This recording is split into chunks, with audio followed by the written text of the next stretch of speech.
Salut et bienvenue dans cette vidéo consacrée à l'identification et à la définition du diagramme de flux. D'abord, je fais un rappel de ce que j'ai présenté dans la vidéo 10 qui s'intitule « Système d'information ». Je vous laisse son lien dans la partie description. Alors, ceux ou celles qui n'ont pas encore regardé cette vidéo, donc je vous conseille d'abord de la regarder. Dans cette vidéo qui s'intitule « Système d'information », j'ai dit que tout système complexe, comme l'entreprise et les administrations, peut être modélisé comme un système composé de trois sous-systèmes. Système de pilotage, système d'information et système opérant. Alors, soit le schéma suivant représentant les trois sous-systèmes de l'entreprise. Cette modélisation nous a permis de mettre en évidence la notion du système d'information. Il faut noter que le système d'information, c'est la représentation de l'activité du système opérant. Faisons aussi un rappel de la définition de chacun de ces sous-systèmes. Alors, qu'est-ce qu'un système de pilotage? Donc, le système de pilotage, c'est le siège de l'activité décisionnelle de l'entreprise. Donc, le système de pilotage, ou tout court le SEP, permet de la régulation, le pilotage et aussi l'adaptation de l'entreprise à son environnement. Qu'est-ce qu'un système d'information?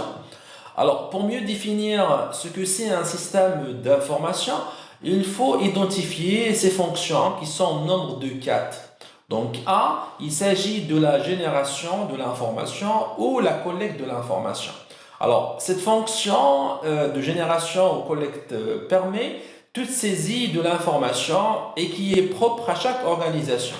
Cette génération ou collecte de l'information consiste à donner à toute information un nom et une définition reconnue et partagée au sein de l'entreprise. Cela revient à définir en fait le vocabulaire spécifique de l'entreprise. Alors, la deuxième fonction, c'est la mémorisation. Alors, la fonction de mémorisation des informations a un rôle central. Donc, comme vous le savez, sans mémoire, pas d'apprentissage, pas d'intelligence. Troisième fonction, c'est la communication et la diffusion des informations. Donc, le système d'information doit assurer les échanges d'informations avec le système opérant et bien sûr le système de pilotage. La dernière fonction, c'est l'exécution des traitements. Alors, les traitements sont des activités de transformation d'informations en matière première, soit des activités de décision qui soient élémentaires ou complexes. Alors, pour assurer les fonctions du système d'information, nous aurons besoin des ressources humaines, matérielles et financières qui fournissent, utilisent, traitent et distribuent l'information de l'organisation. Donc, nous avons défini système de pilotage, système d'information. Qu'est-ce qu'un système opérant? Alors, le système opérant est l'ensemble des moyens humains, matériels, organisationnels qui exécutent les ordres du système de pilotage. Donc, il assure quoi? Le fonctionnement du système global. Donc, c'est le système opérant qui assure le fonctionnement du système global. Son activité, alors là, il est contrôlé par qui? Le système de pilotage. Alors, pour tenter de réduire l'activité de la modélisation d'une entreprise en tant que système complexe, et surtout pour obtenir des tailles de projets maîtrisables. Donc, qu'est-ce qu'il faut faire? Alors, on cherche ici à découper l'entreprise en domaines d'activité. Donc, ce découpage s'effectue généralement sur la base des grandes fonctions ou activités de cet organisme. Donc, commercial, approvisionnement, achat, personnel, marketing, etc. Chaque domaine est considéré comme un quasi-autonome avec son propre système opérant, son propre système de pilotage et son propre système d'information. Le système d'information général de l'entreprise n'est alors que défini par la réunion des systèmes d'information de chaque domaine.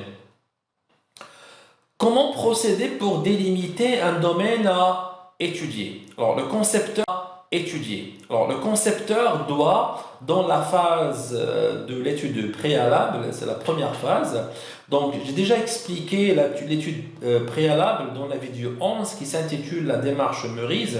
Alors, vous trouvez son lien dans la partie description.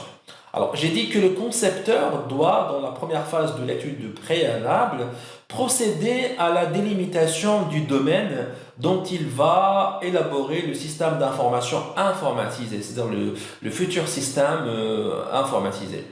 Pour ce faire, il peut utiliser la technique d'analyse de flux.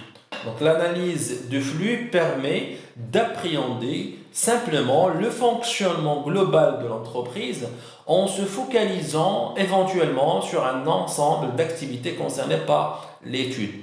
Cette analyse de flux s'exprime par deux concepts, l'acteur et le flux. Qu'est-ce que l'acteur? Alors, l'acteur représente une unité active intervenant dans le fonctionnement du système opérant. Donc, stimulé par des flux, l'acteur transforme les flux, renvoie les flux. Voilà, donc un acteur fait quelque chose, il est actif. Donc, qu'est-ce qui peut être un acteur? Donc, un acteur peut être modélisé, soit c'est un intervenant extérieur de l'entreprise, un fournisseur, un client, etc. Soit un domaine d'activité de l'entreprise, services personnels, comptabilité, achat, marketing, etc. Soit un élément structurel de l'entreprise, étudiant, acheteur, vendeur. Soit c'est un système de pilotage dans ses interactions avec le système opérant ou le système d'information. Donc, directeur général, PDG, directeur RH, DSI, directeur des systèmes d'information. Qu'est-ce qu'un flux? Le flux représente un échange entre deux acteurs. Donc, les flux peuvent être classés en 5 catégories. Donc, il s'agit soit le flux peut être matière qui est transformée et consommée, soit c'est de la finance, soit c'est du personnel, soit c'est de l'actif, un matériel ou un savoir-faire, soit c'est une information. Alors, notez bien qu'un flux est émis par un acteur à destination d'un autre acteur. Passons maintenant au diagramme de flux. Alors, qu'est-ce qu'un diagramme de flux? Donc, un diagramme de flux, d'abord c'est une représentation graphique ou une cartographie des acteurs et des flux échangés. Donc, l'aspect visuel de la simplicité, du symbolisme font du diagramme des flux un support efficace pour le dialogue avec l'utilisateur, en particulier lors des premiers entretiens. Alors, vous posez bien sûr la question comment est représenté l'acteur et comment est représenté graphiquement l'acteur et les flux.